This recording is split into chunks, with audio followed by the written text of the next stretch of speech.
Now, welcome back to the third episode of our dating relationship series. Most people ask, how far is too far? But the better question is, what was intimacy designed for in the first place? Once you understand God's design, the boundaries begin to make sense. So rather than use a bunch of arbitrary rules, let's actually use wisdom and define what is a biblical level of intimacy before marriage. Now, for regular viewers of this channel, I'm intentionally going to bring a level of seriousness to this particular episode that you may not be accustomed to. It is a topic to take seriously, so lean in close, but not too close. There's my one pun. I did it. I'm Joel, and this is Compelling Truth. A dictionary definition of intimacy talks about close friendship, deep emotional connection, and sexual involvement. To be intimate with someone is to be close to him or her, to reveal private information, and to feel linked together. Intimacy includes emotional and spiritual connectedness as well as physical and bodily connection. Now, as always, we ground ourselves in Scripture. That's what a disciple does. So what does the Bible say about intimacy? So back in the Old Testament, the law was given, and there are extensive rules and consequences regarding sexual purity and its importance to the culture. Many laws were given to protect women from predatory men and to keep the marriage bed sacred. Song of Solomon is a gift that showcases sexual intimacy is a gift from God. And frankly, it oozes with passion, longing, and desire, and strongly implies that those expressions it describes are restricted to a marriage covenant. And thanks to Mr. Solomon's descriptions of his beloved, frankly, I'm not really sure that I can look at a cluster of grapes the same way again. Let's move forward and take a glance at the New Testament.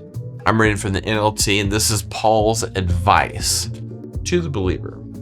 Let there be no sexual immorality, impurity, or greed among you. Such sins have no place among God's people.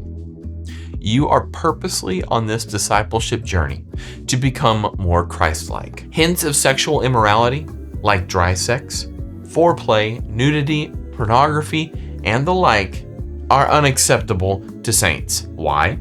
Well, because it's a gift God reserves for the covenant of marriage. Couples should be very intentional about appropriate levels of intimacy, physical, emotional, and spiritual, before marriage. Okay, so let's get practical here and speak candidly. Dating couples, you do not have the commitment that married couples do, and are no more attached than just regular friends in the big picture at this point. Dating couples are actively deepening their relationships and determining their compatibility for marriage. Therefore, you should not act as though you are married. Think forward in your life. What level of intimacy would you want your spouse to have had with a previous boyfriend or girlfriend? Let's break down and assess a biblical level of intimacy before marriage in three main categories: physical, emotional, and spiritual. Let's do it. Okay, first, let's set the record straight. Sex is off the table for non-married believers. If you two get married, then the table comes back into play. All right, there's my second pun. I promise I'm done. I couldn't help myself. Sorry. Anyway, depending on one's culture, other physical boundaries may vary. For instance, some people hug everyone they know. We all know a free hugger. For a lot of people, it's a way of greeting. But for others, hugging is an intimate gesture. I'm one of those people. There is a difference between a hug of greeting and a long embrace. So know your own limits and be aware of the cultural meaning typically attached to certain gestures. Now, for example, does a hug of greeting quickly lead to a makeout session? The important thing to note is, in the heat of the moment, it is difficult to stop a kiss that might later be regretted. So know your limits beforehand. Establish those boundaries. Mutual boundaries for physical touch should be a matter of prayer and discussion between the two of you. The partner, though, with the stricter boundaries should set the norm for the couple as a whole. Now let's summarize. To reiterate how this section started, certain physical boundaries are clearly biblical. These are not a matter of personal convictions or choice. It is sinful to have sex in any form prior to marriage. It is also inappropriate to be naked in one another's presence. Check out these scriptures on screen where we back that up in scripture. Now, emotional intimacy. Often, dating couples who have chosen to abstain from physical intimacy still struggle with emotional intimacy.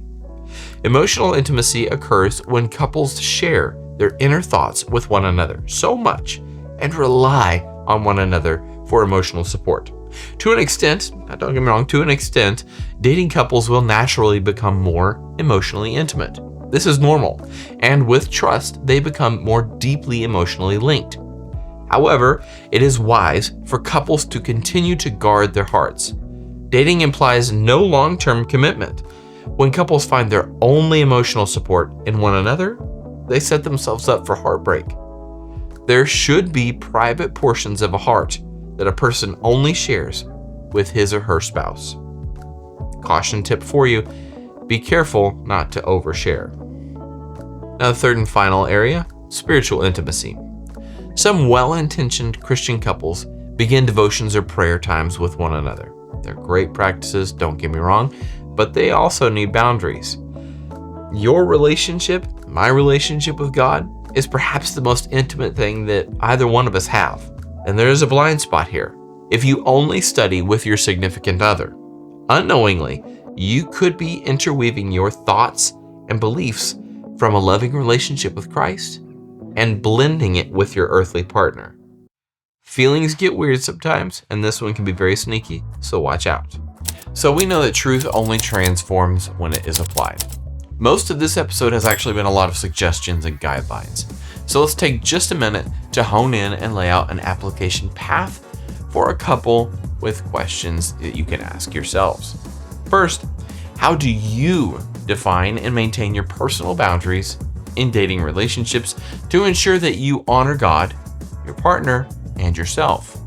Now, after that inward reflection, look externally and ask, how do cultural norms around dating and intimacy challenge or support the biblical teachings on intimacy before marriage? So I'll leave you now with a call to action, or lack thereof. Okay, third time's charm. That's the last one because we're at the end of the video. Just remember that any level of intimacy involves the physical, emotional, and spiritual sides. It's not just sex that needs boundaries before marriage. So invest in your partner and set those limits before temptation hits, because you're building this relationship to include Christ. And he says that discipleship matters.